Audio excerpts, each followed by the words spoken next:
schedule. Praise the Lord.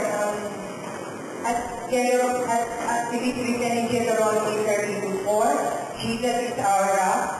His word is perfect, for all his ways is just our judgment. The God of truth and without iniquity, just and righteous.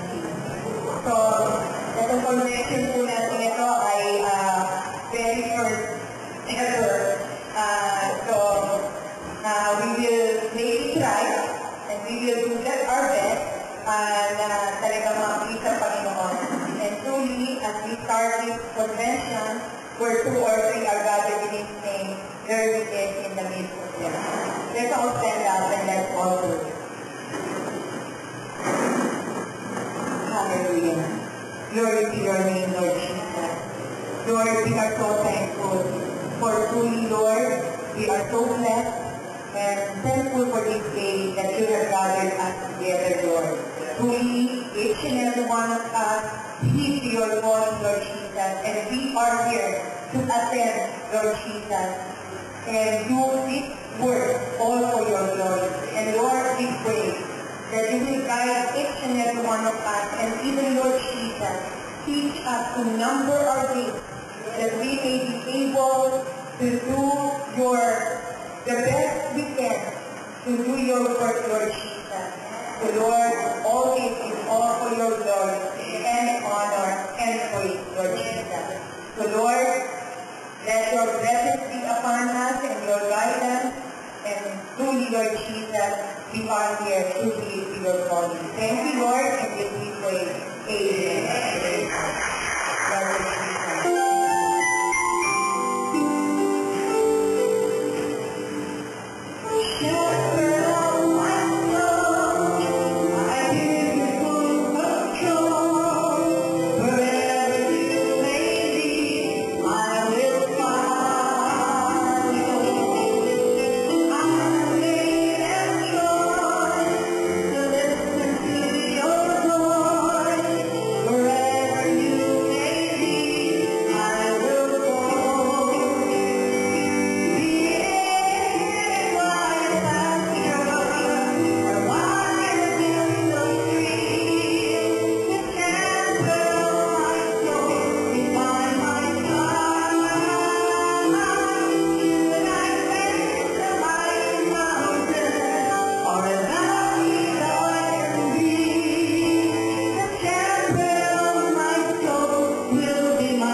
Magandang umaga sa lahat ng mga kapatiran na dumalo ngayon.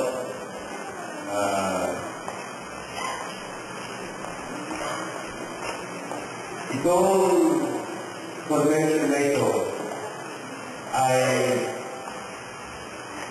ang unang convention na ating sinanan sa DNU of having a unity in our thinking, as well as developing the church to be an image of Christ, so that when we build the body of Christ, we will all be together in unison. Siguro yung mga iba sa inyo ay galing sa probinsya, si Pastor Joe, sa Paranaque, Baguio,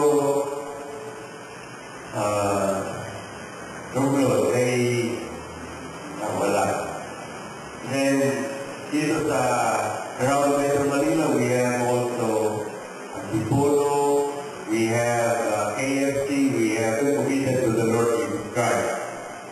Because of this,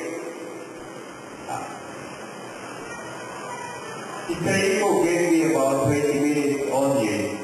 But then, yesterday, I thought I should, instead of just saying, welcome, I thought I should set more or less the tone and the framework for our discussion this morning.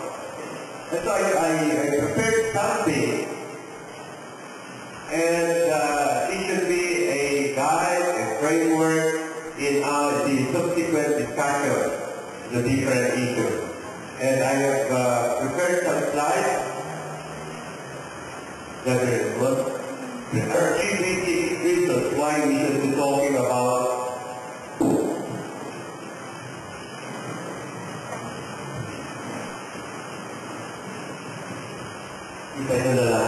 okay. There are three basic reasons why we should be talking about church government. Una is in the Bible. No? And since we should be knowing, we should obey the word of the Lord, so we have to discuss this church government, and we should be glorifying to the Lord.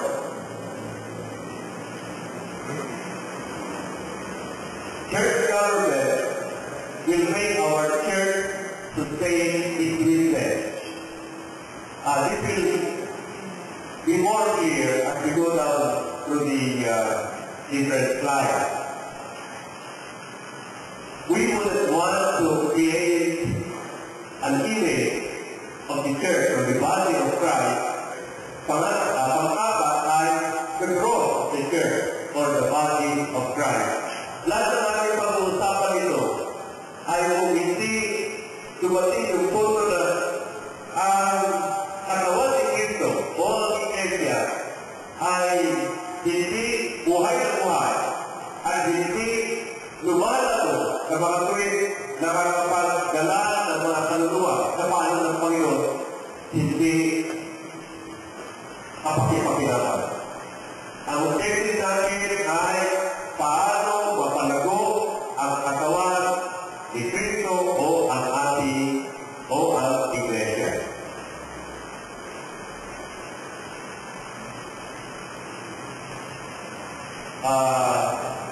Hindi ko na magaling may lahat, but I will take some verses here. What is an overseer? Acts 20:28.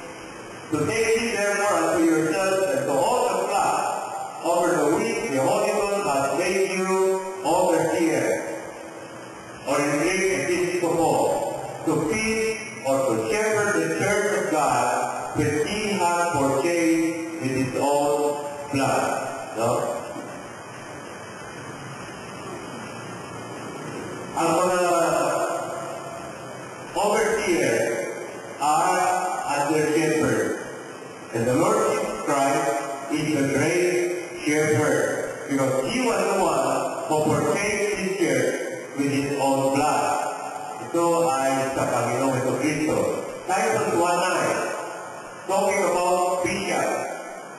Sabi sa verse 9, holding fast the faithful word as he has been taught, that he may be able by sound doctrine both to exhort and to convince the gainsayers, meaning those who contradict. So, with this, I'll try to take a look at what is an overseer?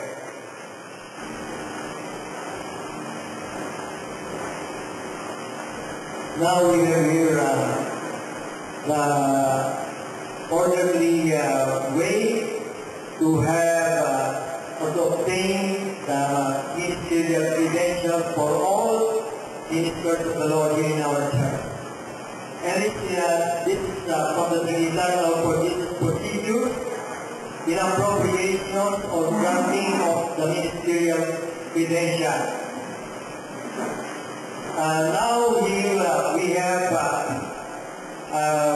proper way to obtain credentials and then may I explain through these procedures how we may understand well about the credentials or licensing. The term license means a given formal written authority or permission to perform in a specific task, sample for a medical practitioner and business establishment providers, drivers or vehicle general. And this is in the legal for this grace of the Lord God incorporated instead of the word license we use the term credential. Credential as granted official certification for all workers of the Lord Jesus with ministerial position in the church such as number 1, authorized soldiers. Second, licensed preachers. Number 3, ordained ministers. Number 4, bishops or general presbyters. And number 5, the preacher also to work for the Lord. And the person has been called also to become a licensed preacher. These are the requirements that the person should have accomplished. Have already passed the standard written and oral test for the licensed teacher. And number 2, he or she as applicant is recommended by a priest, 7 ordained minister, and or bishop. As of now, we know that yet many ordained ministers. But later on, we will have by the Lord given workers for the church and for the functions. If there are already kung merong di pagkatamuan ng argumentation, kaya kung mali ang tinutang pagtutulong, yun kailangan din sabayin nyo na sa itama kung pa-offer ko yung tapo. Nalagay na, doon ang salutasan. Wala tayong sarili. Kaya din, yung mga ipagwawalang malaganda, hindi gagawin na patuloy ang gawain. At hindi niya patuloy na pinagawa ng Panginoon. Yun din, sa 16th section of the Scripture na magiging dahilan na pagkatiwala kapag hindi niya ginawa sundi at hindi ipagpatuloy na ganatin at hindi siya patuloy sa mga pagkakamali. Yun po ang dahilan. Meron pa rin isang dahilan ng disqualification. Pero ito, from the Lord na, si Lord na gagawin niya because it's the overall job to all of us. Doon sa 25 section of the church code, last 1, last 2, last 3. If we will divide this truth, kung pupuntahin na number 5, kasama-sama po kayo. Sa isang symbol po. Magkilala kayo mabuti. Pag-isama po ninyo yung ating po first topic about the qualifications and licensing. Initigyan po ninyo yun. Kung ano po yung mga issues and concerns about that, pwede yung i-draw. Pwede yung i-draw up yun. Pumili po kayo ng leader ninyo. Kumuha po kayo ng leader. Yes,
tinatanong na daw kung saan tayo makakakuha ng accreditation o mare-recognize yung ating natakot na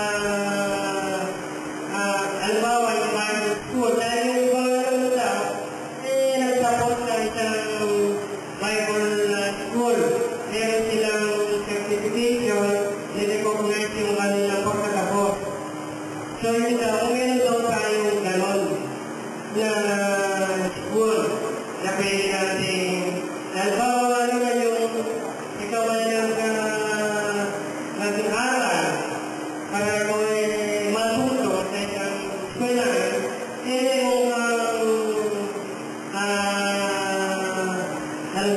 yung certificate of recognition o yung natapos mo na pagkasaan ang pag-aaral ka ng vocational, meron kang natapos na meron ay kapagmamalaki na eskwelahan na iyong pinagtapusan. Pag tinanong ka lang, ito ka mag-aaral ng Bible o study o pag-aaral doon sa ganitong eskwelahan. And tayo naman for Jesus, Iglesia Teologia, na mayroong mga mare-recognize na institution ko ng government na may set, hindi ba parang parang doon sa bangko, na ikaw ay member, halimbawa, ng CDIC, Philippine Deposit Insurance Company. Parang member, i-aggregate natin yung ating eskwelahan na recognize sa makilala na sa buong Pilipinas, makilala. Katanungan, diba? Parang gano'n na mayroong presentation sa government. Okay na lang, para ano na mag-aaral sa ganito. Accredited lang meron. Yun lang. So yun ang work nyo. So yung susunod,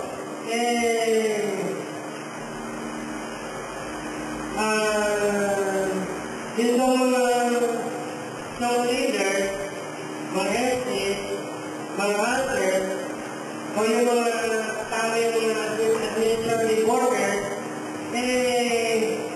kailangan pa manawin kung oral and written examination o kailangan karoon nila yung license. Yung mga hindi naman sila rektorya, hindi naman pastor, kung kailangan karoon yung lisensya.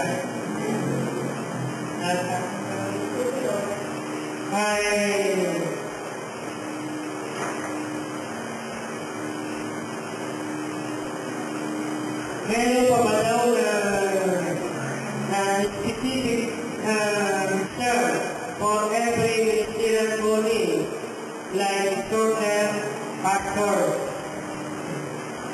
Yun, ang ano. At ang isang question pa rin, kung yung body na mayroong license, yung matagal na nakakuha ng lisensya, mag-aandas mo pa ng oral and written examination. Katulad ng mga bago. Ito ba isang tanutin? Sino ang yung who are allowed to conduct wedding, baptismal, sanctification, and other ceremonies? Are pastors allowed to do this? Yan ang nagdara. Ito pa isa. Can anyone take an Islamic event without needing a license, but for self-evaluation only? Yan yung mga question. Ito naman yung mga other topics or suggestions.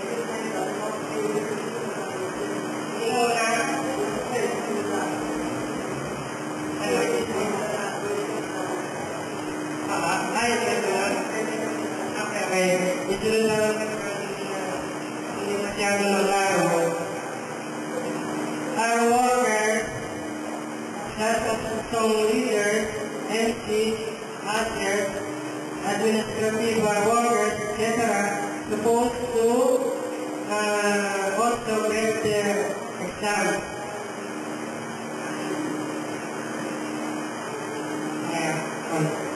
Ito naman yung ito na yung request. Kung pwede lang. Kung di naman, gawin yung pwede.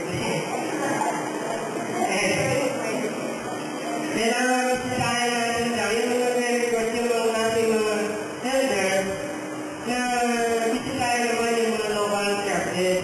Kung ano ba, kung ba yung mga kawainitan. Kayo ba nakakama lang, sabi na, sabi na ano. Ano ba, tama ba yung nagkakapatingin niya sa inyo mga lecture o mga preaching, di ba? Ano ba, ano ba yung inyong mga pinagagawa dyan? Para naman, masasa kayo lumilihi. So, nire-request lang yung mga elders o yung head pastor na bisitayan natin yung ating local churches.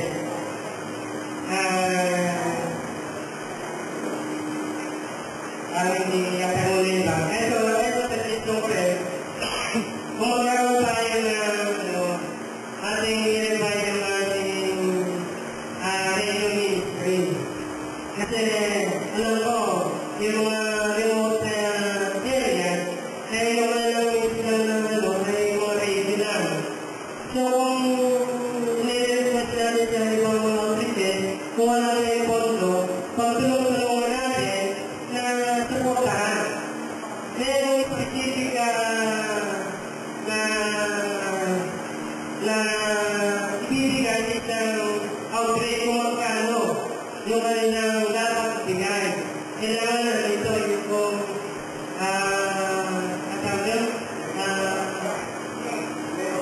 let's photo. Kaya merong specific para alam natin kung paano tatakbo yung ating kung paano natin talakahanda na hindi yung kung magkano na ating bigay, makakapa tayong pandagdag, di ba? Eventually, pagka yung talagang meron tayong blessing, bibingin yan, di ba? So yung pitalo natin ng radio, and then yun ang malaking ano natin. Dahil yung iba, nagpupisa sa radio, lumaki yung ating ministry.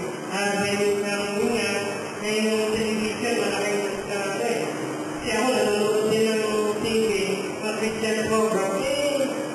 Pag nanonood ka naman, wala kang natutunan. Mga so-called Christian. Wala talaga. Kailangan natin na tayo ang matutuhan ka. Hindi tayo yung matutuhan ka. So, ito siya. Wala na. Kailangan mo na. So,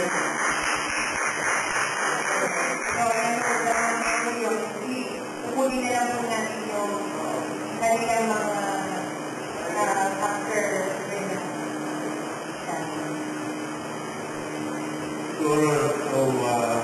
the trade was settled.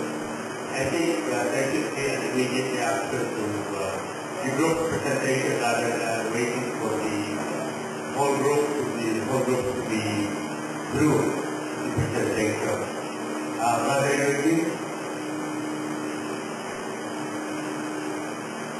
I have listed several items here. The first issue is on accreditation.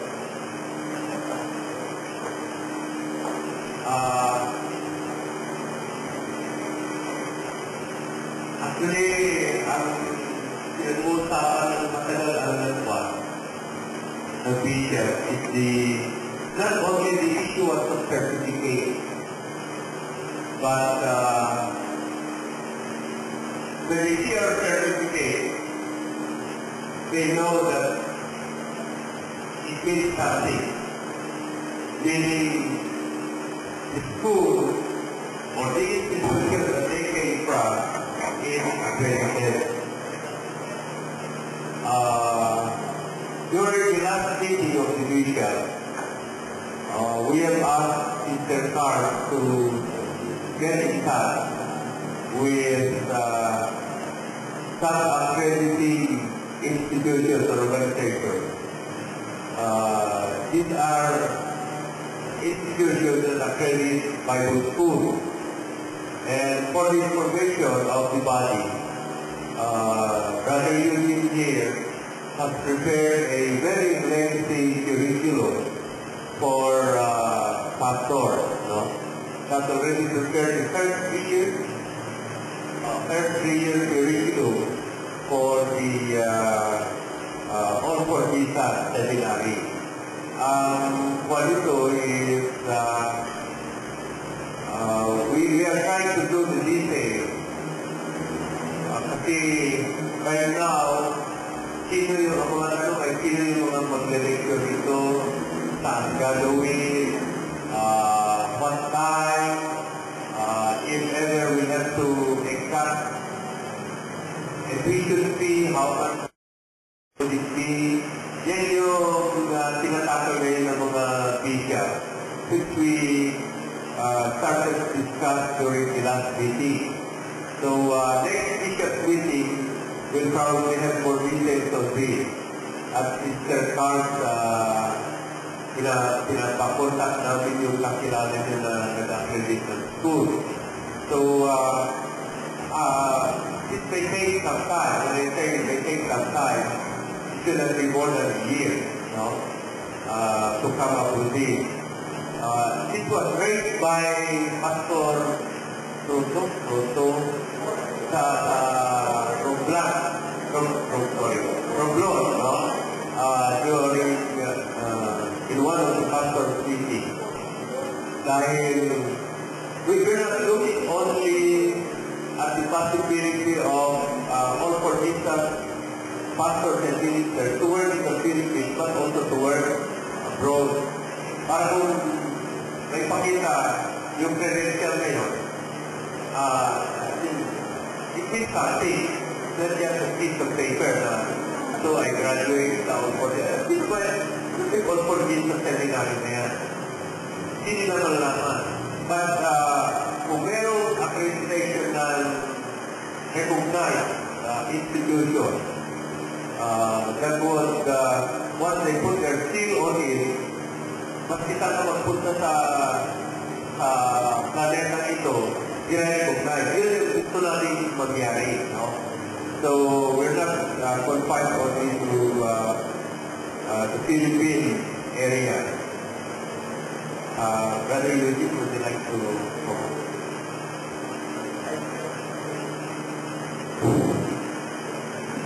With regards to the questions provided over by Pastor Paul, number one question being raised for answers or clarification license for workers to need certification of recognition.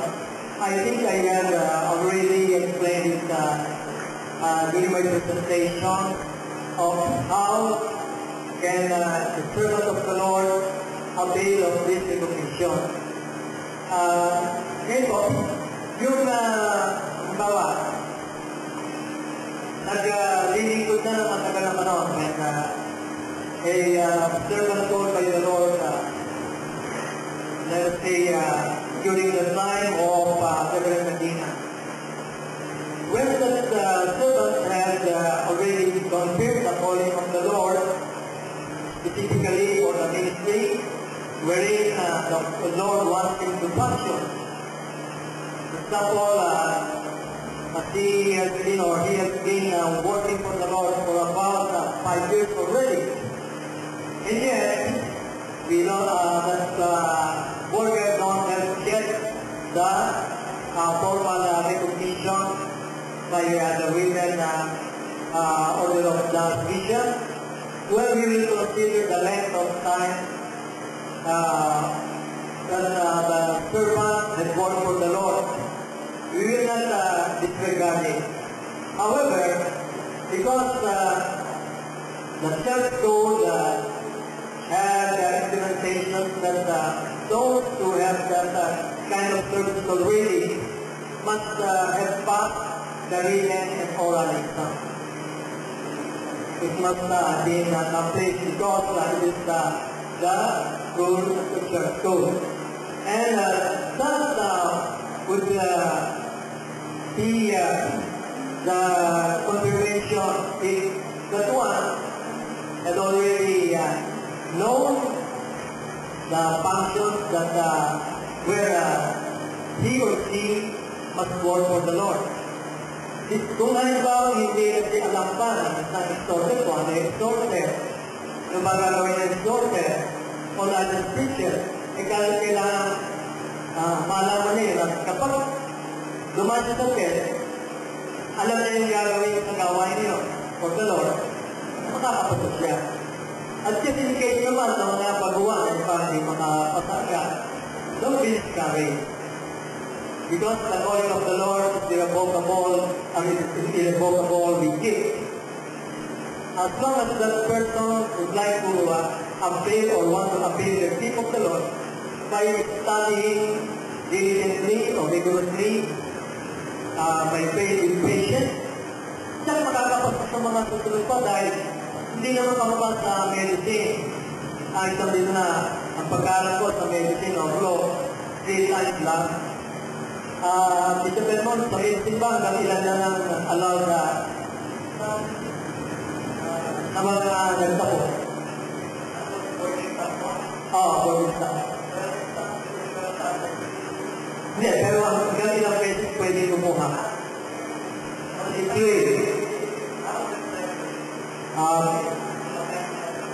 But in the kingdom of God, we must always remember that the calling of the Lord with the gift are irrevocable. Once that a called one is willing to fulfill the given task of the Lord, for life na yun, habang buhay na yun, even if that person wants to be a licensed preacher after serving for the Lord within 2 years.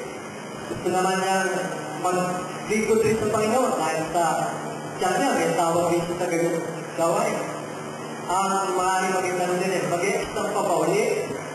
Ang bagay na kanina para naman doon sa licensed preacher recognition, meron rin itatanong sa kanya tungkol sa functions na licensed preacher na dapat niya masagot na. Alam niya talaga kung anong gagawin sa panibagong tungkulin lang natin. That person will take another exam for that function hanggang sa ordained minister. Yun nasagutan dito sa tanong na ito na kailangan ba paano magkakaroon na certification ito mga nag-record sa Panginoon, lalo ba yung matagal na nag-ginito. They can avail it. The Reverend Bishop Mang did not reject them as long as they have confirmation or they are sure of their calling for the services for the Lord. Pagbibigyan niya na sa pagkakaroon ng recognition na. Dahil kailangan na natin dito maraming magagawa. More workers for the Lord, not just you. However, let us remember, sinabi ni Paul kay Timothy, be diligent to present yourself approved to God. A workman need not be ashamed, rightly dividing the word of truth. Kailangan natin no. Dahil pinagdilito natin Panginoon Hindi naman para sa tao ito. At pag nag-aaral naman tayo, I believe the Lord will enable us, will give us the capabilities to be able to work for His ministry. Na hindi tayo magkaroon ng deviation from what He wants us to do as instituted in the ecclesial plenary guidelines, the Bible, the creed, or the truth, and the next overall church code. Yun ang kailangan natin ngayon. Dito sa sumunod na question, yung song leaders others of charismatic song leaders others, yung pabayong nabanggit dito, KFC, nabanggitin niya na dito, yung mga ganong klase ng ministry, ang tanong dito, kailangan pa bang sila mag-take ng exam. Dito sa church ko, ang mga ganitong gawain, meron simple orientation lang dito. Simple orientation. Dahil naman, yung pagiging song leader, how can a song leader be a good song leader? Of course, those who have experience in leadership of our music know well from the gift of the Lord how they are going to put in order leadership in the church to the particular ministry.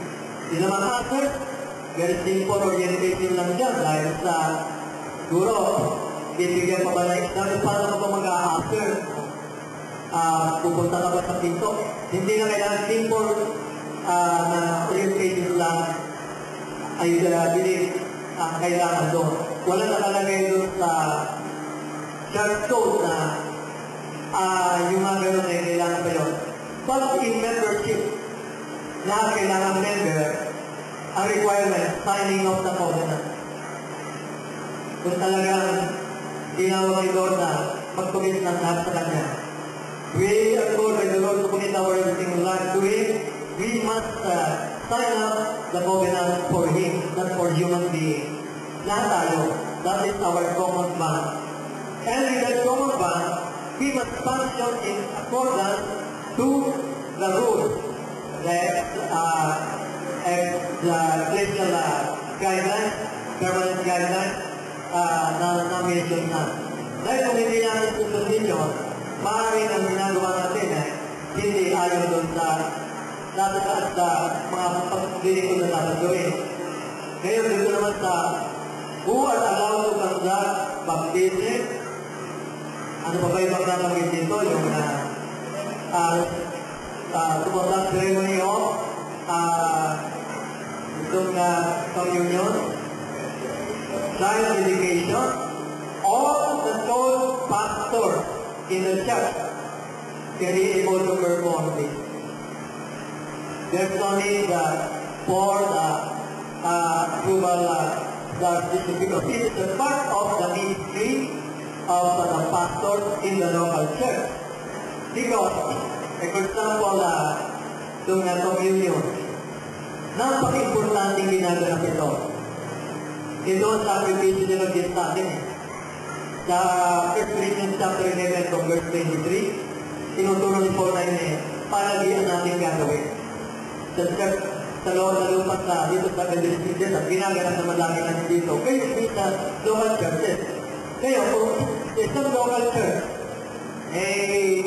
available naman magawa nito na pastor, kinakailan gano'n yun para tuloy yung consistent ceremony yun at least once a month kamukha sa Ecclesiastes.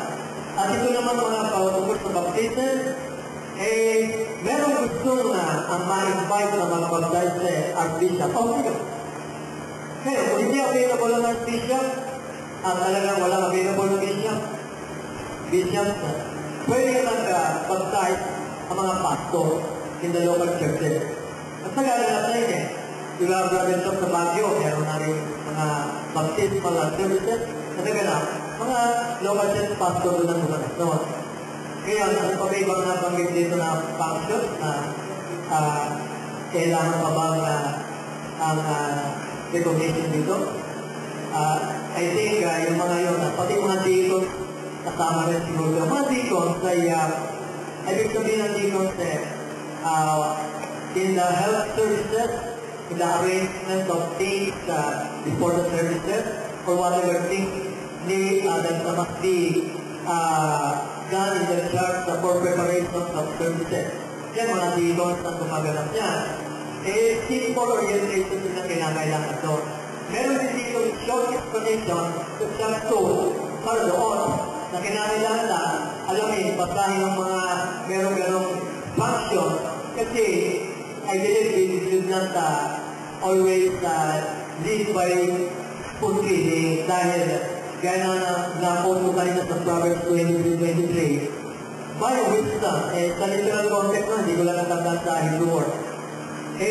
Partake na ito sabihin ng gagawin ang mga information na ibili, pati Bible, o kaya merong tips na nagbigay ng Living Bible. Doon tayo makakakuha ng information to know what the Lord wants to do in our ministry na bigay niya. Ngayon, yung mga gawain dito, pero dito sa custom, mapapasa niya nyo. Simple lang naman yung nakalagay doon. Ngayon, yung visitation of local churches, it has been on. Before I answer that, there are two items that were mentioned. Or even prior to answering that, I think there was a question here of self-test and advance. Yung questions that ibigay sa oral and written exam can be taken just to check themselves. Ang self-test, pwede pa magamit mo na yun para na-check nila ng position. Well, yes, because in any field of endeavor in the store, we have to see something in our capabilities in any specific work we will enter or we will work. Halimbawa, the store test, ang exhortation ay mahalaga yan, whether in the congregation or in one-on-one opportunity to restore. Sa dahilan na kailangan ng alam ng exhorter, how can he convince the person to be or for Jesus or to persuade him to depart away from sin and encourage him. God is important that he may depart away from being a sinner, kailangan talaga malaman ng kanyang kakayahan. Hindi lamang basta mag-increase, mag-exhort. Dahil sa meron ding pag-aaral yan eh. Gaya ng kawanang si Apollo, nag-favorite siya, maaaring may gawa sa Panginoon. Hindi sila nakita nila hindi pa-accurate si Apollo. Pinurek nila para gano'ng maging effective. Napakori naman, natulog naman. And in our church now, in this latter day, I believe that is very good relationship of brothers and sisters. Kung sino na kailangan, ano pa, kung nalimang sa test na nabigay, hindi ka mo lang pa, magkakatulungan na yun kung paano ba magkaroon ng lubos pagkalaman sa gawang ginagampanan. Then ito, pag-alaman nyo, the person, if goes with the Lord, to believe in another position by the teacher, ganun din. Kinakailangan pinag-aralan niya kung magkakaroon ng life of preacher. Because in preaching, medyo wide na ang dyan ang gawain niya ng preaching. There are many kinds of topics in preaching, homiletics, the third. Kinakailangan din alam nung nalagay sa ganoon, tungkulin. Kaya meron din let's nagagalapin doon ayon sa scripture. Brother Eugene, I just follow up some of the questions that you just made. Saan natin makuha yung self-testing? Where can it be made available so that if there are anybody of us who would like to check themselves, pwede siyang gamitin yun. And I think that you ought to be a good reviewer before they take the exam. So, available ito. We have prepared that test, but this is for those who are aspiring to become ordained ministers. But because ordained ministers is the third income from the life of Jesus and exhorter, the test for exhorter can be taken as it will be set up by those who are assigned to equip them, and the test will be given to them to test or diagnose their capabilities in that particular field of physical or work given by the Lord. Now, the question will be about the function that the aspirant have to know. or to accomplish. Yun ang magiging question. So, ngayon, pagdating sa ordained minister, sa license preacher, ganun din, kung ano yung mga questions na tukunin sa Bible and in the church code, pinag-alalan niya doon para sa pagganap niya na tukunin, alam niya talaga yung gagampanan. Doon malalaman niya na tinawag talaga niya ng Lord. Yung pagkatawa, inalam niya yung gift, kinuha yung gift. Ang pagkuha ng gift, pag-aasala. Huwag natin akalain na meron iba na nagsasabi. Sabay pag-sabi sa na. Pagkatang kinuha ka ni Lord mag-ikot, automatically meron ka ng naning. Hindi po totoo yun. Even when level na din ako still alive, kung hindi pa nag-aaral sa seminary, tinatanong muna niya nabasa mo ng Bible at least 7 times. Dahil minsan tinanong ko si Reverend na wala pa yung seminary, Reverend Nadina, how will we know that we are called by the Lord? Paano natin nalalaman niya? Specifically. Sabi kaya sa akin na Reverend Nadina, wala kaya kumasabi ko na yan. Just continue to read the Bible 7 times at least 7 times. 7 times po, napadila lang makasunod. Dahil kung parang nag-umpisa, hindi pa natatapos eh. At least, yun daw, New Testament, the whole New Testament, mabasa at least mga 3 ulit man lang, dahil maumusap na si Lord yun sa tinawag ni Lord. And it's true. Nung basahin mo yun, New Testament from Matthew to Revelation. Ay nag-usap na ako kayo sa akin kung tinawag niya ako o hindi. There are many specific verses where the Lord can give to that all you want to perform for Him. Si Lord na makalagay sa isipan ng sa tinawag niya. Umaga, tanghali, gabi, yun ang lamang nalagay sa isipan, paulit-ulit yun. Kapag tinawag. Hanggang sa nagtanong na kayo sa pangalawang tanong ko. Red, kaya naman po saan po kami mag-aaral? Saan po kami mag-aaral? Sabi ko nila kanina, huwag ka mag-alala dyan. Pagbubukas ng Panginoon, dito sa atin. Kaya hindi ngayon, nanging tuya, pagbubukas ng Panginoon ng ganyan formal study. Ngayon, yun ang reference sa tanong ngayon na mag-aaral ng mga questions na bagay rin doon sa functions na dapat kapanan noong pag-iinit.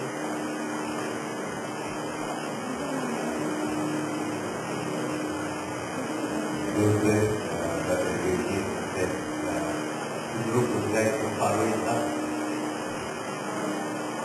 It's perfect to that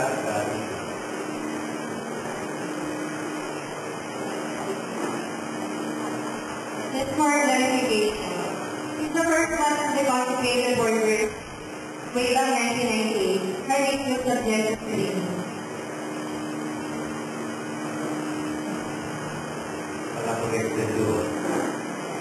But I was about to do a graphic credential folder. May mga mahawak na credential ng pagiging pastor, may mga credential ng pagiging worker. Kasi doon, never rather using, mayroon panahon ni Red, we have had several consecrations done on some of church members. And I think that's the question of Carol. So, will they be subjected again to an exam? Will they have to go to again the measures of being going through the measures of being licensed? Or can they continue with what has been conferred unto them? Well, in the church code, it has been reason that when one aspires to the lower rank, they have to undertake the chance. But what about that regarding the question, if they have been working for a long period of time, like Pastor Carol mentioned here, do they have to undertake again the exam? Well, not anymore for the extorted or licensed teacher, because they have been victim already, not just an extorted. And the step that they will undertake now, that we are going to put it in order if they aspire to become ordained ministers. I believe that is the more appropriate in accordance to Church Code, because we will not disregard the long period of years that they have already already spent in their lifetime to serve the Lord. We will recognize that. And because during those times, I don't know if the pastors who are credentials holders have a continuous renewal of their licenses or credentials. That's what I don't know. Hindi ko alam yun. Kung ongoing yung extorter, after 2 years, kinakailangan gusto niya remaining extorter. Doon pa rin siya hihingi na dahil nakapag-extort na siya minsan, yung license, yung credentials ng extorter, within 2 years, pag na yun. Kailangan i-renewal yun. Kaya din yung license preacher. Ngayon, lilipat na sa ordained minister, doon sa ordained minister, nabanggit kanina na may malawak-lawak na lalaan ng proseso yun. At kailangan din dumaan sa written and oral exam plus yung recommendation. So, at least 7 or 21 ordained ministers, wala pa man tayo maraming ordained ministers. Ang mga na-ordain na ngayon or investiture, puro bishop, na-bishop. Kaya pag ibigay lang na recommendation, bishop, at least 7. Why 7? Ang bilang ng mga bishop tayo meron, di ba ito? At least 7 of the leading bishop can recommend aspiring ordained minister, proven that he has already passed in the exam required for that ministry. Yun ang nakalagay sa aming church code.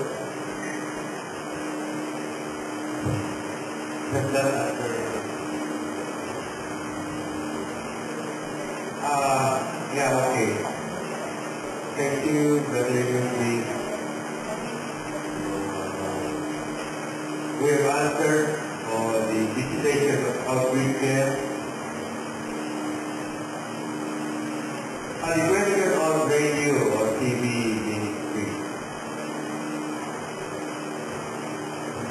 Along with it, I'd like also to mention also something aside from TV and radio ministry.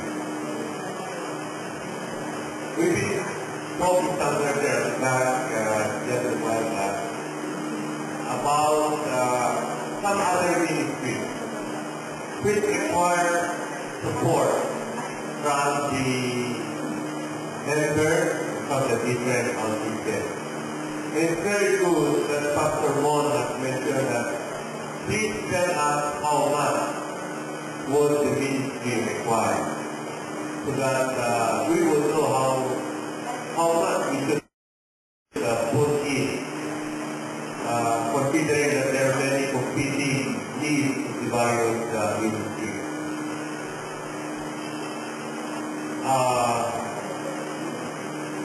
I welcome that very much because what I've been always discussing with the bishop was the need for us to do some missionary work. We've been doing very minimal missionary work. We have outreaches, but listening to them and helping them, assisting them not only with monetary needs, but even spiritual needs. We have been very, we've been doing minimal work for this.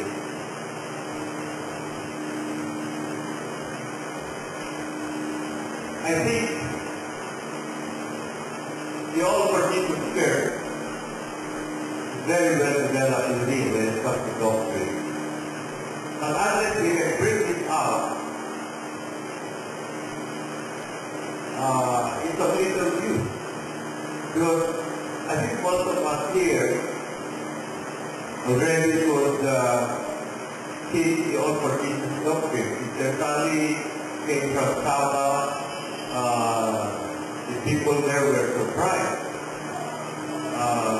because he was teaching them the All for Jesus doctrine. There is a need to bring out the All for Jesus teaching. And we need to do more missionary work. And we have started with Bishop Rojas Sabela, Brother Jude and Brother Rudy would need some funds to put up a church in Quezon. Punta Pagpilo ba yun? Oo. Lucena. Hanggang drawing pa lang yung plano dito. Yung sa Wuhan, we have, they must have put up now the foundation of the church. And hopefully they'll be able to work out the roofing so that at least they could already start some congregational meetings there. No? We've been sending to Rohan, but I think it's a very small amount.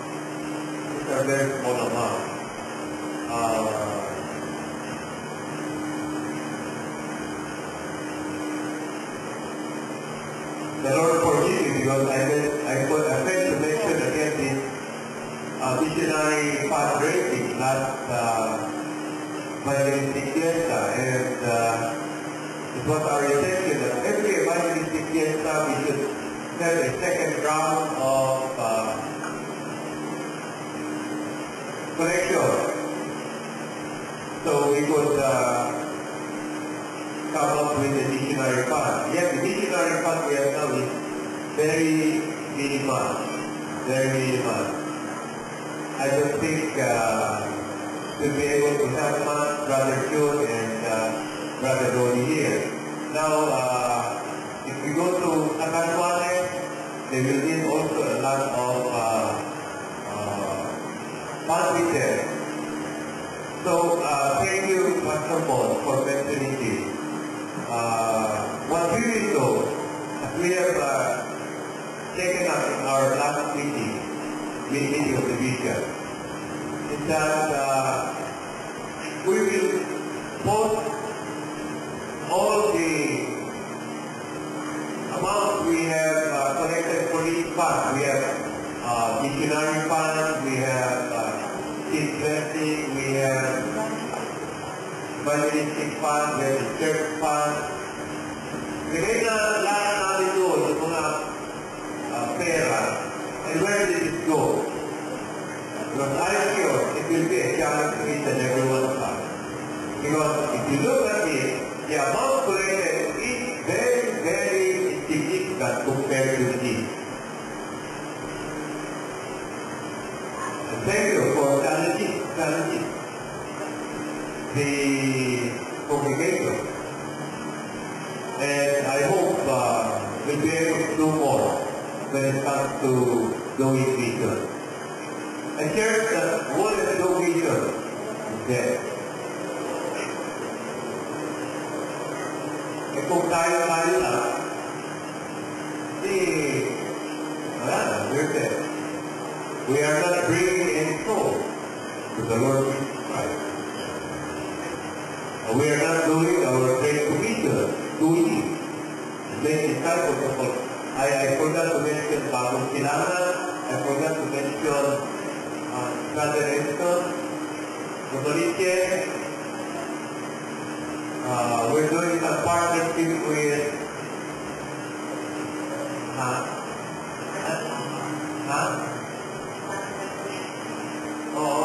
yung Bible League. We're doing a partnership with Bible League. Mabuti sana kung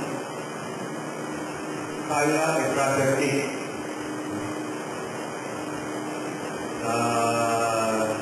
nakapagtayo agad ng church. Pag-donate na nila. But I think with the suggestion of Pastor Paul here, and i-prepare natin every 5 fiesta, let's do some reporting on how much has been collected and how much do we need. And where did those collections go? Para makita nila na we need a lot when it comes to doing vision. Sorry. Meron collection dito. Otherwise, your group will have there. Unless it's connected with what the... Okay.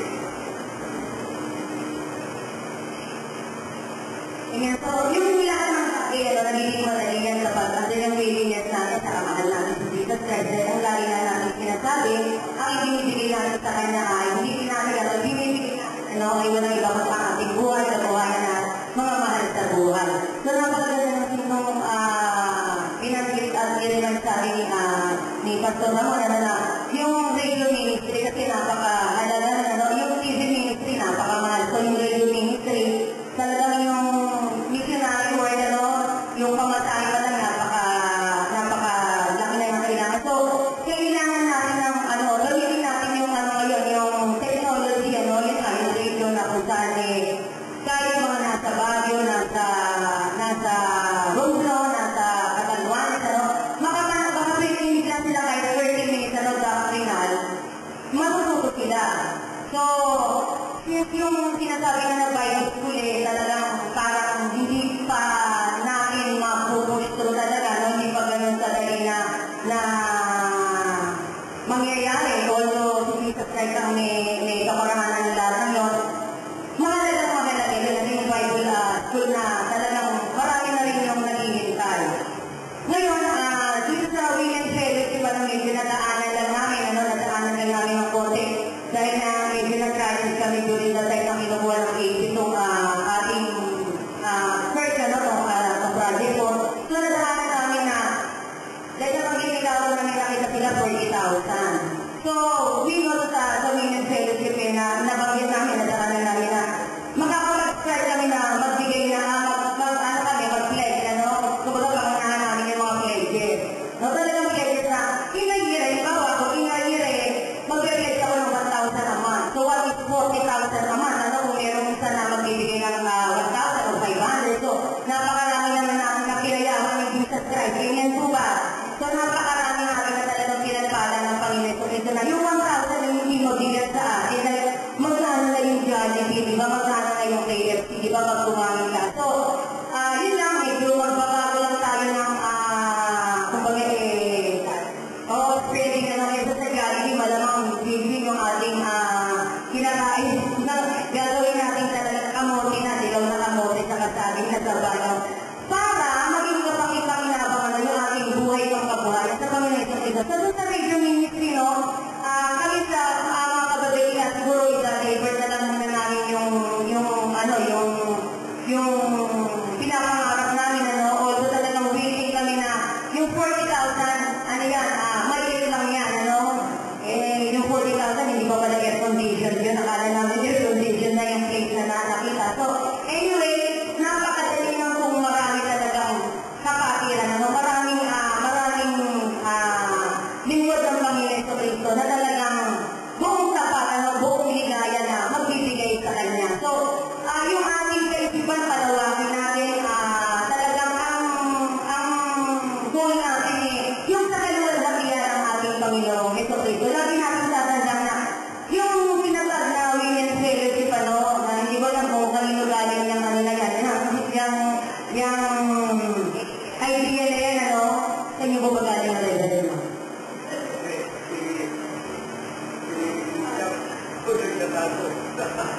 Sige. Anyway, napakaganda yan dahil, kumbaga yun na nagkaroon ng banding yung mga kababalihan at muli na nakabuklod-buklod yung kalisipan at yung damdamin. Na ang isang damdamin at ang isang kaisipan ubusin ang lahat sa buhay para sa Panginoong Jesucristo. Dahil lagi natin tatandaan na minsan kailangan motivation di ba?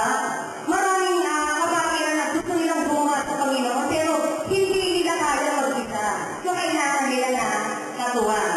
So yun na napakaganda na yung radio ministry, yun na yung option, yung option na kailangan na malaman. Tapos, yung suggestion nyo na mangunguna kami ng pagkakaroon ng ministry, men's fellowship, pangunahan nyo, kumbaga, halimbawa ako, may binigyan ko na 1,000 sa radio ministry every month, yung mga anak ko na nagtatrabaho ngayon, may encourage ko pa sila na mag-pledge sa Panginoon, yung mga pamangkin ko na may trabaho, mag-pledge. Ang sinasabi na, ang isa sa suggestion na namin, 1 year pledge. Kung isang taon na yun, kumbaga doon for 1 year yun. Ngayon kung ikaw ay talagang hirap na hirap, nagkakalang sa Panginoon, binagsak ni Jesus Christ yung mabuhayan mo, sabihin lang sa amin, kami na nanguna doon, na mga mahala doon, hahanapan natin na tutugon doon sa nawala na napagpapala na yun ng Panginoong Jesucristo. So, kailangan gamitin na natin ang ating kaisipan, gusto natin yung ating mga puso, at lagi natin tandaan na ginagawa natin ito para sa ating Panginoong Jesucristo. Diba? Nasa pinagdadagan mo pa lang na paglilingkod natin, talagang hindi tayo pinatulang ni Jesus Christ. Hindi tayo pinatulang ng ating Panginoong Jesucristo. At habang matatalo sa Kanya, tapat ang ating Panginoong Jesucristo. Ako, naglaki ako sa hirap, pero nung mag-ilingkod ako kay Jesus Christ, nare-request ako sa Kanya. Ang sabi ko kay Jesus Christ, yung Jesus Christ, ayaw ko mag-ilingkod ako sa iyo, tapos puro ako. Kumbaga pakikita ko kay Jesus Christ yun So, sino ba naman ang Panginoong Jesucristo, talagang pinaayos niya na yung buhay pang kabuhayan. At nararanasan ko na sa sandaling umiiba ka ng landa, ay naku, umiiba rin ng landa ng pagpapalit. Nawawala rin. So yun lang, pangungunahan namin sa women's fellowship, yung mga places, para talagang hindi na tayo kakabahaba na, kasi magkakon na naman kayo babayad sa susunod na buwan. So yun yung magandang suggestion na may babahagi. Walang suking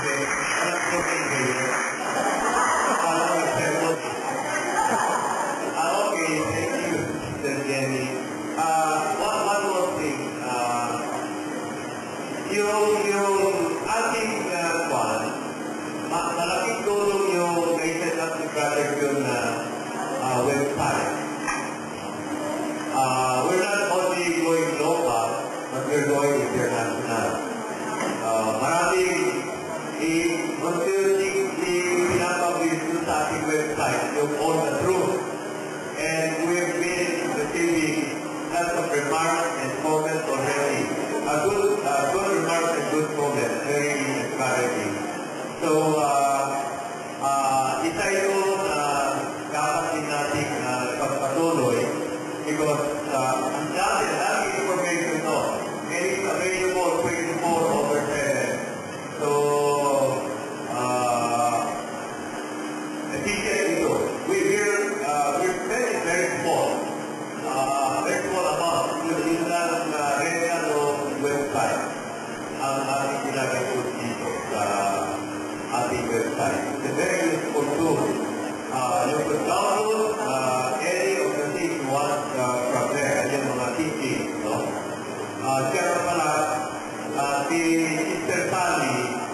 doing a lot of missionary work to pupunta malayo ang kanyang outreach sa Maria. Pero nananailangan siya ng missionary support. So I think we did a lot to raise, a lot of funds to raise for vision. I think that should have all that has been raised by Group 1. Can we now move to Group 2 kasi we're running late. Sino Group 2? Okay. May mga fund ito may mga mag-take.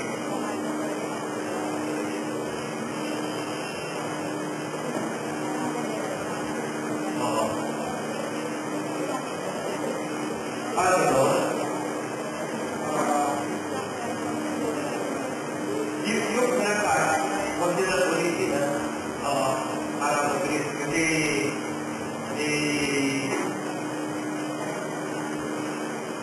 time seeker say that you're given 10 minutes.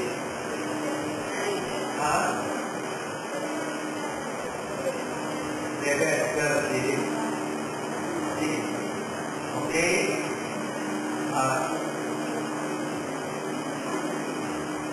So sa ganun natin po, ito po yung mga sabi po namin po mga katanungan. Wala po kami problema sa pag-usapan, pero may mga gusto na po kami nilinawan. So ito po na, maaari po ba mag-reach ang isang nagpa-exhorter sa isang Sunday worship? Natanong po ito kasi sa outage po natin sa Baguio, nabigyan na po ako na nakailang beses na po nabigyan ng pagkakataon na mag-message during Sunday worship. So, after ma-discuss po ni Bishop yung mga prerequisites in order for minister to be licensed, gusto ko lang po malaman para po nakaayos naman po kami. So, para pong question, matatawag din po bang credential yung ID? And that, for example, yung ID ng isang exhorter. Yeah. Number 3, maaari na po bang pagkaluban ang license ng mga long-term teacher or pastor? Naitanong ko ito kasi may mga kapatiran po tayo na prior to the start or the official release of the first ministers na nagkaroon ng mga licenses or mga nauna mga ministers na nabigyan ng licenses, may mga kapatiran na po tayo na noon pa start na or ang ministry na nila ay preaching. So, we're wondering if kung pwede sila mapagkaluban ng license without going through yung book steps or process na nangyayari po kanina sa lecture. And last question, pwede po ba pagkagdang ng kasalamikang local pastor lalo na kung nasa malayo po yung outreach? Yun po.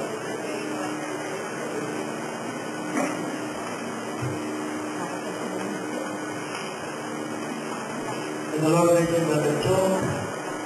Maaari po ba mag-preach ang isang nag-bow at slaughter during a Sunday worship service?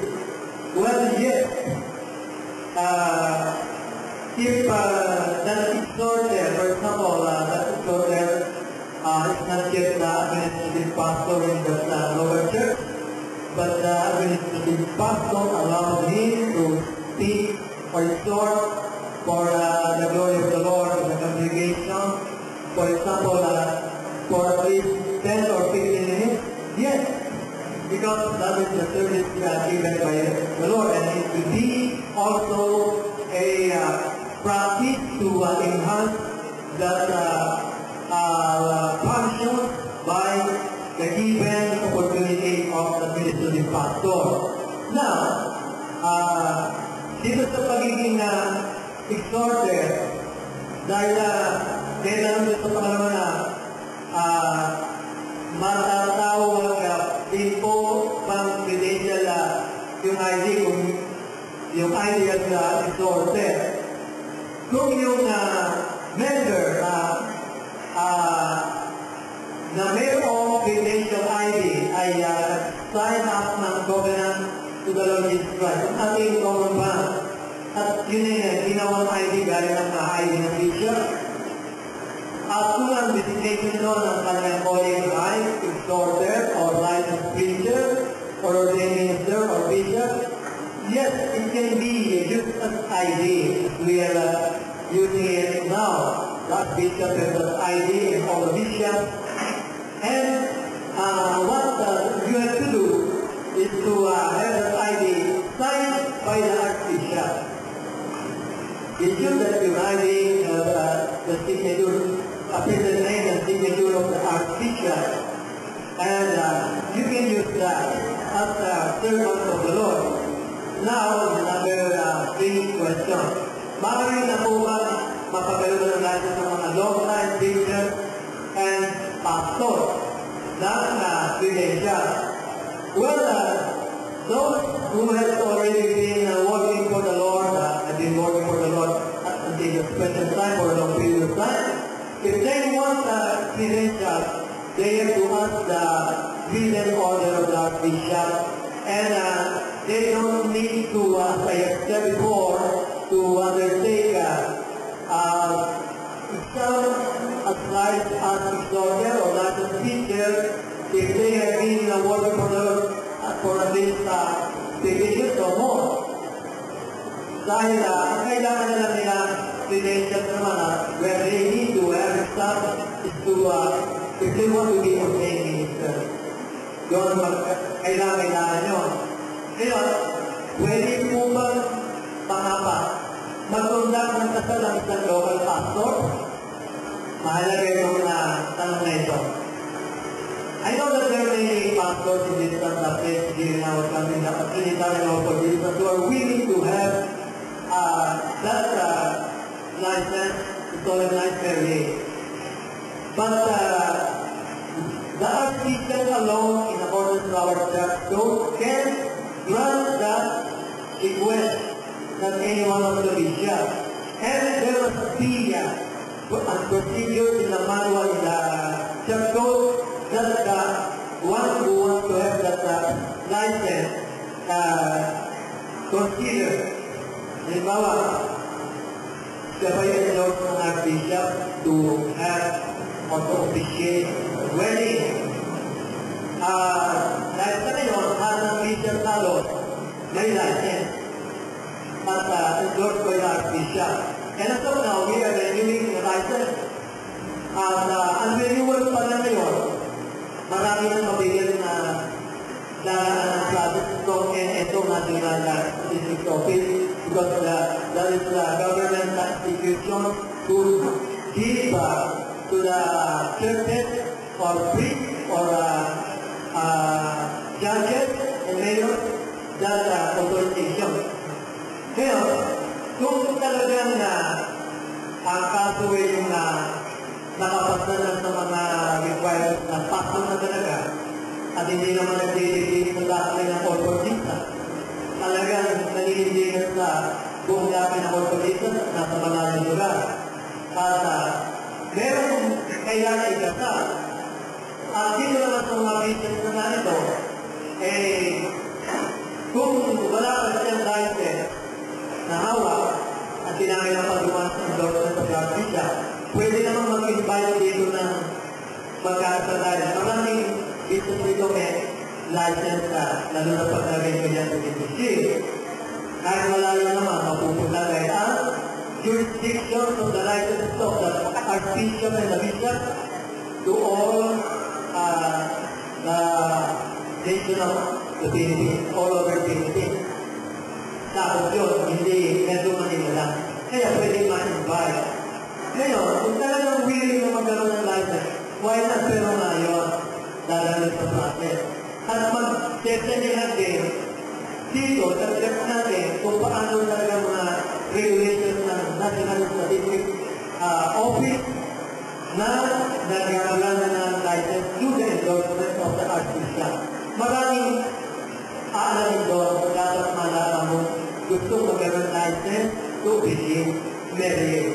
Hindi basta-basta makapag-outright by just requirements of those contracting parties na ikaw magkasal namin dahil kung naman namin pastor na dadaan mo na doon sa proseso ngayon na namin okay. Gather you dito bawa, pero punta kayo, gusto ko pong mabigyan ng license para magkasal. Sino magbibigay ng seminar na yun? That's record by LTN. Ayaw. Okay. Should we have a regular schedule siguro ng seminar para kung mayroong interested kapag natin na seminar. By the way, on the information of the body, we have rather good and rather good volunteers. When we schedule the seminar conducted by FCSO, so they can conduct the seminar for those who would like to apply for a license to solemnize marriage. But again, prior to that, you will get the endorsement of the archbishop. So, kung meron na nais na magkaroon ng license siguro, para hindi yun masyadong pagkato o one-to-one ang seminar ng Sister Eugene with Brother Silpalo. Why don't we get yourselves together para pintalan yung pagkakat ng seminar? So, ask among yourselves, get together, and we can conduct the seminar.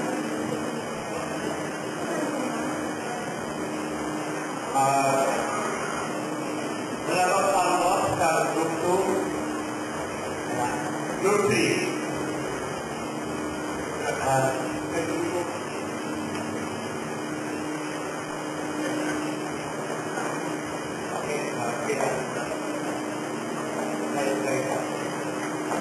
Group 3, Ako suggest namin, mas better naman, dahil pinabag ng dito. So, group 1, kung siguro, suggest din namin, kailangan. Kasi, paano mabibigyan ng license? Paano mabibigyan ng license? Hindi isang authorized or pastor. Kung hindi na involving. Kasi, kung history or involving, siguro, hindi na siguro ang leader at isang safety student lifestyle. Kasi marami magaling dito sa train na pagsak naman sa lifestyle. At marami din magaling buhay tutong train naman pagkatapos ito. Kailangan balansyado yung dalawa. Okay yung train niya, okay yung lifestyle.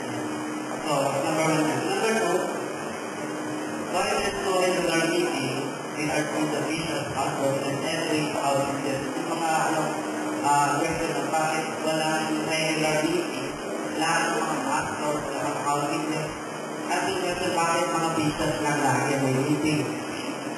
Gano'n eh. So yung parang tuloy, kakakilan lang, sino yung pastor ng santuan? Sino yung pastor ng mundo? Kung bakit parang nagkakakilan lang? So, kaya rin sa dito sa uniform yung mga natin meeting dito, gusto nila kung paling-paling na tayo o outfit.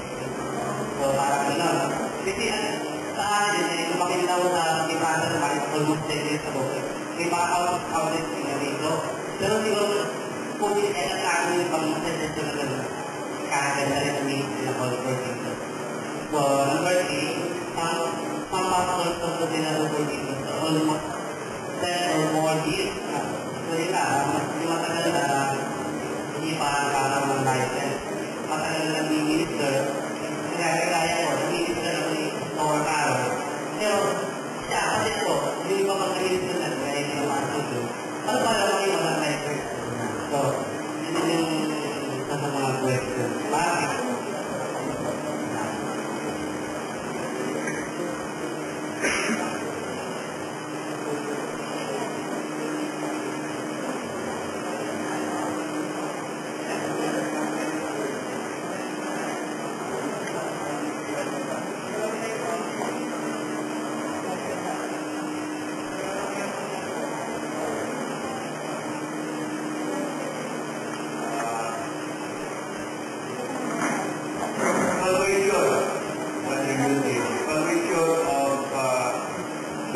officer prior to the license,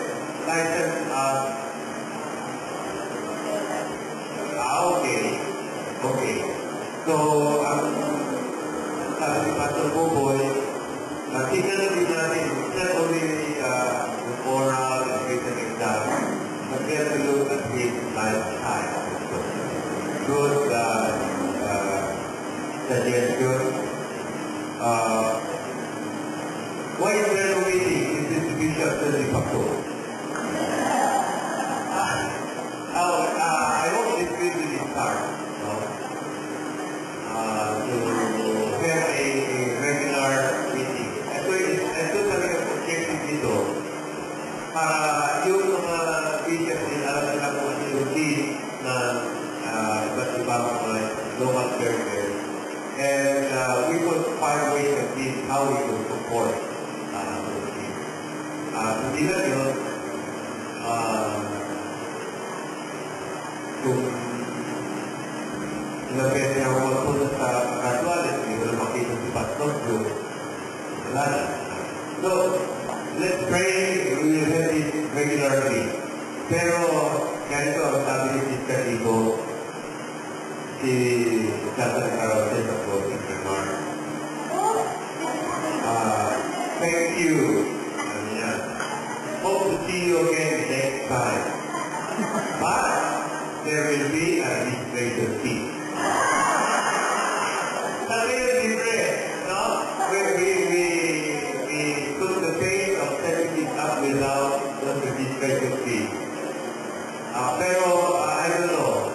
As the Lord provides wisdom, what we can do. If we can do away continually with the administrative fee, why not? But if we'll ask you to do some minimal payment, some minimal administrative fee. It's because we need also to we need you to help us fill them also the occasion.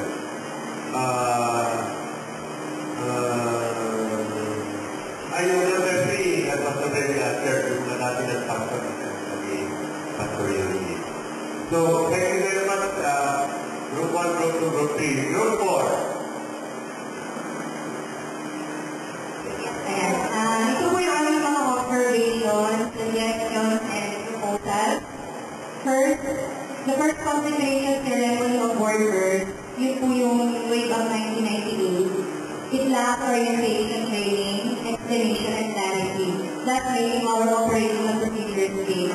So marami pong mga, dahil napupunta rin ako sa mga provinces, yung mga kapatid natin nag-solemn vow, pero hindi nila alam yung patungkol sa blessing, dahil during the time, hindi yung po na-discuss. No? And, nung dahil na yun, actually hanggang ngayon, marami pong nagtatanong, yung mga solemn vow na yun, 1998, yun ba ay credential and license for the workers? Now, second, ito po ay suggestion and proposal. There is the extension to the rules in obtaining a license or credential. Let there be a review of the screening guidelines. Dahil kung nabanggit doon sa circular kanina, nakapaloob po doon yung membership, 3 years registered membership, examination, and enforcement of your minister for the bishop, or the archbishop. Pero nabanggit po ito kanina, yung proof of ministry, sana yun, i-include po yung proof of ministry, like testimony. Yan. So, number 3, members registered or not may be allowed to teach proposals. Members registered or not may be allowed to teach and restore in their local churches under the supervision of the local church administrative pastor. So, meron po kami mga instances na wala namang 21 voting members ng ating mga local churches. At the need necessitate organizes, may mga pagkakataon na yung makikita ng tinawag ni Lord and my gift, pwede naman po siya makapag-deliver ng message.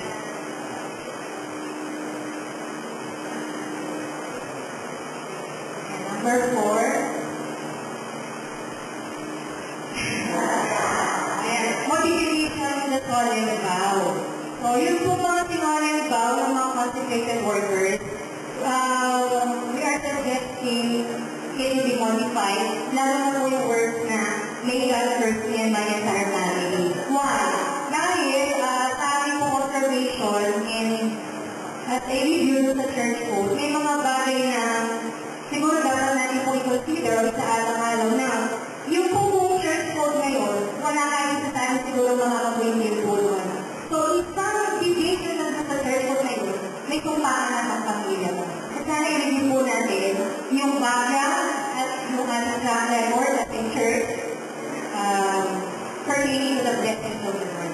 Number 4, modifications and considerations in the overall church code of the Trinitarian Lord for Jesus as situation necessity. So, doon po sa page 2, 1-5, sabi po doon, the overall church code is an absolutely indispensable, unamendable, and unalterable requisite organization of written parameters and or norms for each one and for all of the ecclesiastical members. So, parang meron po yatang mali doon sa word na unamendable and absolutely indispensable.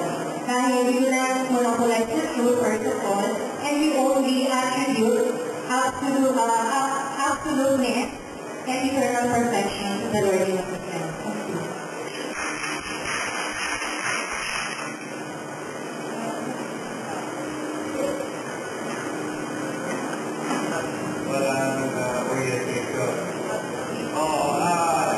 During those times, if I am the board so,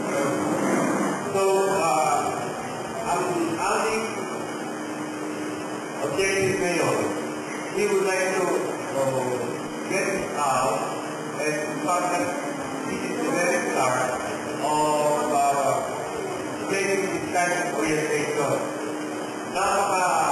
Napakalawak yung kilometer ng tatlong angkat na yun. Palagay ko, it will take us 10 years to continue this duty para talaga ma-master natin yun. But you're right, we will do this kind of conference more regularly so that we can have a more meaningful application of the creed, the code, and all the truth. No? Dahil kaya natin hindi kayo mga nasa probinsya because this kind of conference will bring to the provinces what we have discussed here. Kaya gustuhan namin marami ang nag-respond. No? And in fact, we were waiting for some of the issues that you would like to raise.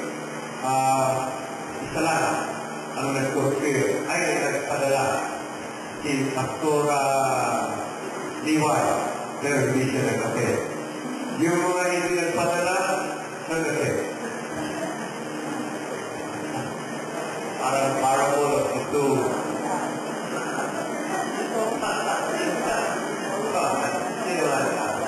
But anyway, we would like you to contribute to this kind of discussion. We welcome all those suggestions, those issues that you would like to raise para maging mas definado. I think Carol has struck a very sensitive note here on the wording of the vow and also on the unavailability of the church code. I'm not going to discuss that now, but I'm confine discussion of that suggestion with the bishop. And next conference, we'll be able to come up with a response to that. Tama yung point out ng Panginoon kung ito lang ang perfect. At ito yung pinakagis ng mga usapan natin. Dahil meron na nagsasabi, kung kayo mga bisa, hindi nyo na nagagawa yan. Bakit yun po? ganito,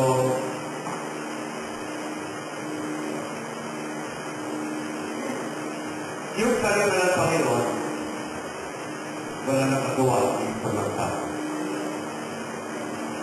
It's very clear. In fact, pag ginagawa ko yun, patay ka. Patay ka. Very clear. No? Pero salamat sa ating Panginoon sa Kristo, ginawa niya ng paraan na kaya yung mga nakalabas ng kanyang salita ay magkaroon pa rin ng kaligtasan sa kaparaanan na in effect, it imputed upon us the righteousness which was attained by our Lord Jesus Christ by being the only man who was able to perform all the requirements of the Word of God. I came not to destroy the law, nor the prophet, but to fulfill them. So, ang ating pagsasalakay sa ating Panginoon sa Kristo, yung righteousness ng Panginoon, ini-impute ngayon sa atin. Kaya sabi natin, Panginoon, hindi ako righteous, ikaw ang aking righteousness. Yung salita ng Panginoon is very clear. Hindi mo bago yun. They saw the sinners shall surely die. Ako. Meron tayong quote. It's also very clear. No? This is, and so I would like to look at it this way. Hindi natin ma-attain yung kautusan. Perfect. No? Pero what we're doing is, not because hindi natin magawa, and that gives us already a license of really trying your best to perfect it. Diba? Ito hindi lang na magagawa. Lalo na perfect na makagawa niya ngayon. Kalimutan na lang natin yan. Para gano'n. Anyway, ito na yung ating church ko, better. At kung tingnan mo, sino man sa atin, magmula sa archbishop, bababa, meron ka may pupuna na hindi niya nagagawa. Kung manaman lang tayo ng butas, magkakaharap tayo ng butas. Isa, mabuti na lang ang ating ginagawa palagi, looking unto Jesus. Hindi, looking unto the bishop, looking unto the pastor, no? Kasi kung hindi naman sa nagagawa, wag mo na sundin yan, there's good na yan. At ang pinag-iyasin ko is that let's try to do our best to conform to the Word of God. In the same way, let's try to do our best to conform to the code. No? Okay. Pero isa lang sinasabi dito sa Sister Carol.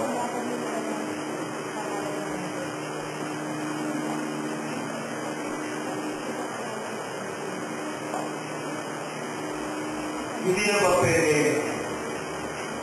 i-rent yan? Hindi na ba pwede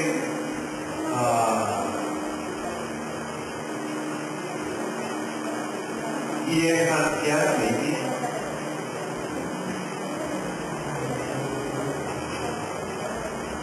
I have my own thoughts, but I'd like to confine first the discussion among us bishops. And we'll come up with the answer sheet during the next conference. No? Kaya, sabay ba yan, ha?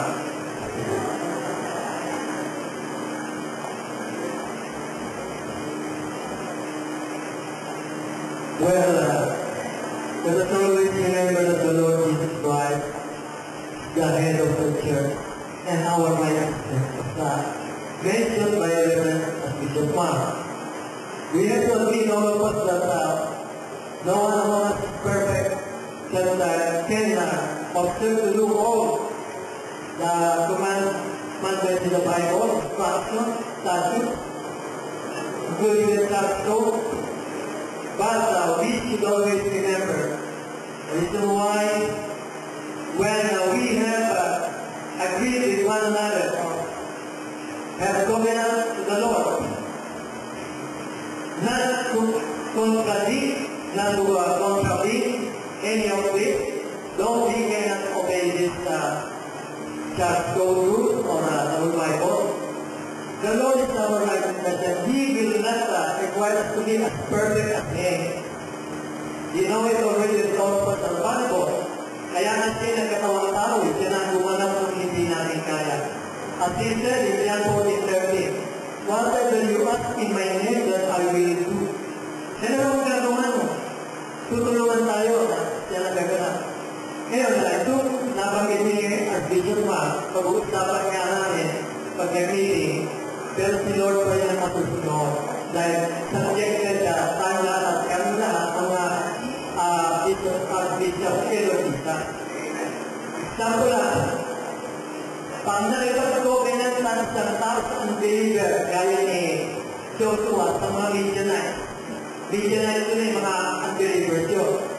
Nagkasundo sila na tanggapin nila sa tulong na lang, hindi nila papatayin yung mga Midianites, kung hindi ba sila ng kalaban nila. Nagkasundo.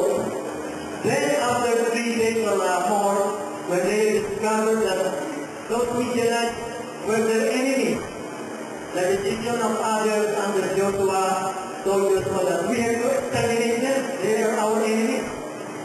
Ang sabi ni Lord, huwag na, no. Ang nanalo kayo sa akin, pag sinila ninyo ang pakikipagkasundo. I think that's my decision. Sa gano'ng sinabi ng Panginoon. Kung gano'n ang prinsipyo ng Panginoon, kaya pinakasundo sa kasal, kaya pinakasundo sa pag-sign up ng covenant.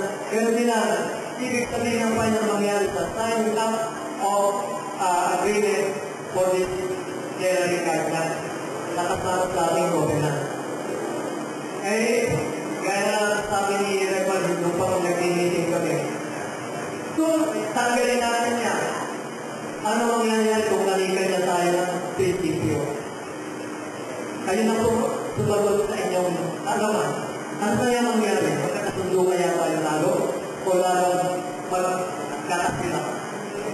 Kung walang ganang panutunan na pagkaman, hindi natin talaga masusunod lahat. I will try only one, pero hindi bukas na sana topic ito. Baka mausunod tayo ng tayo. Yung halimbawa sa iba pa sa subject matter, hindi pwede, pero bukas na talaga nyo para kung tayo na.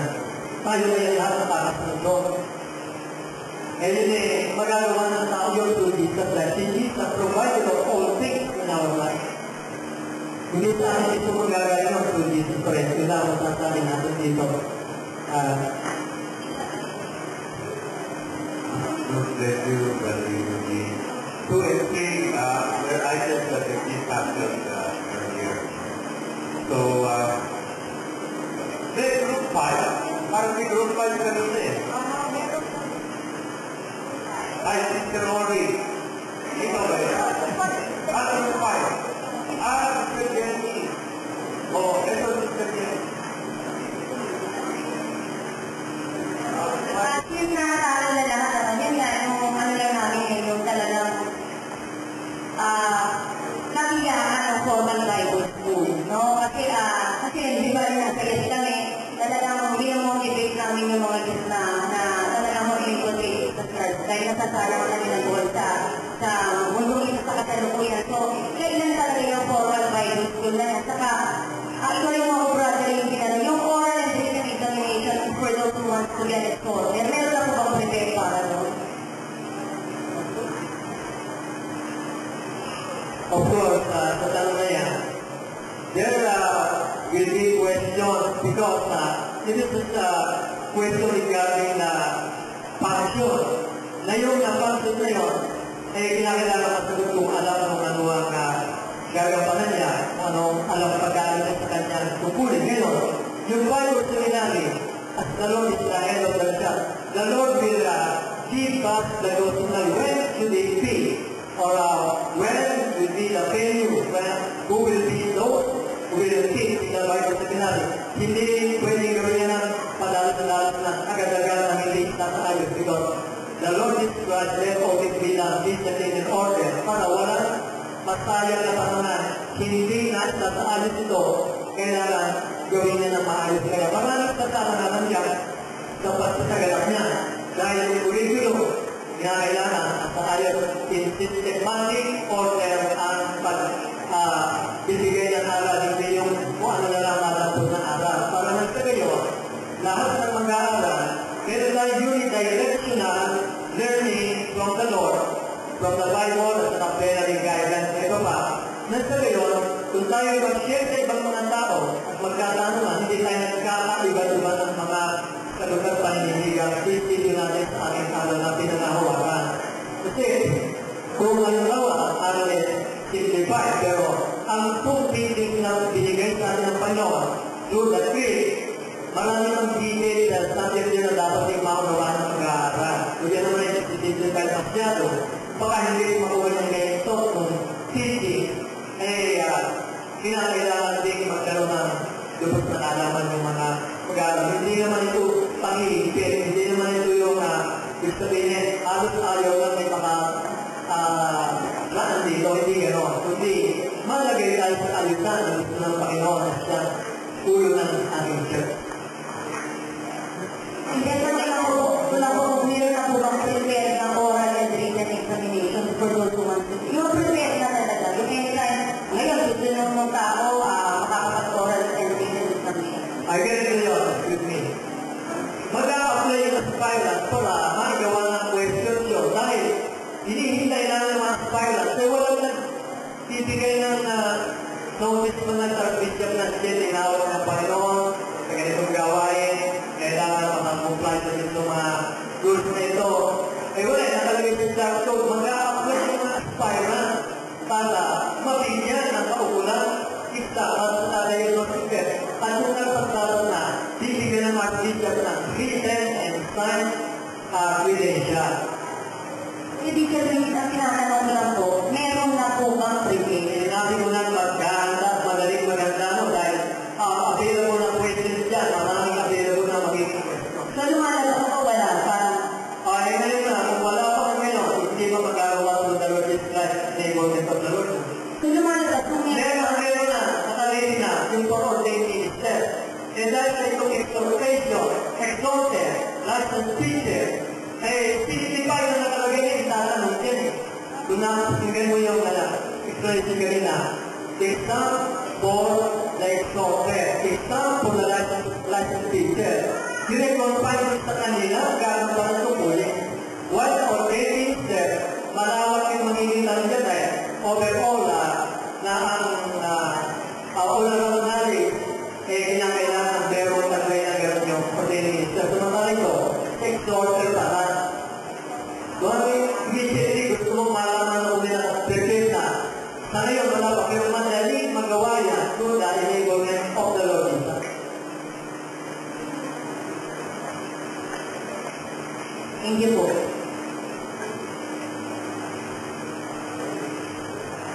Any follow-up question? Kung wala na,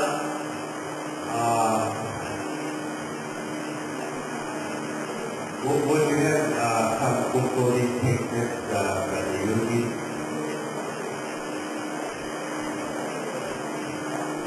Now, the closing statement that I can say with regard to our impression here right now. As we know that the Lord wants us to have unity. Unity cannot be attained through our own initiative, but through the intervention of the Lord Jesus Christ and by our commitment to obey His word and His custom.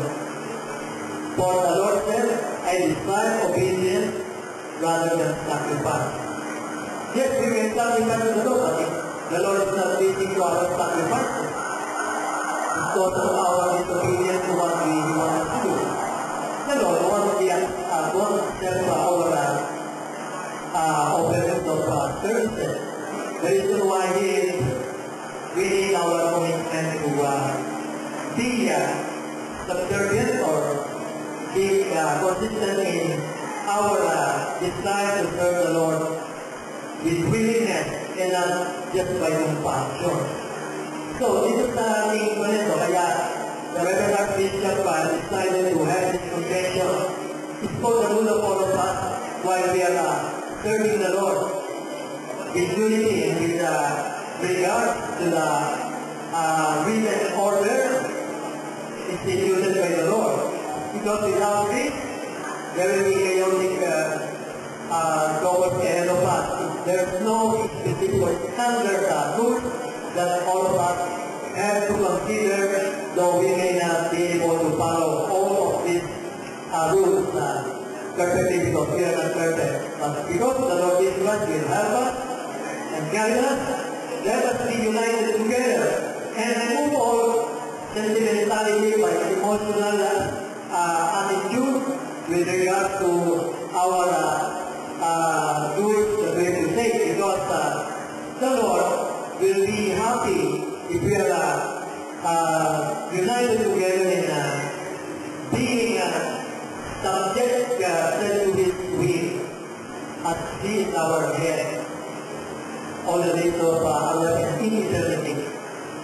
May the Lord bless all of us as He for this opportunity to have a convention that is started now. And this will be according to our Bishop, quarterly.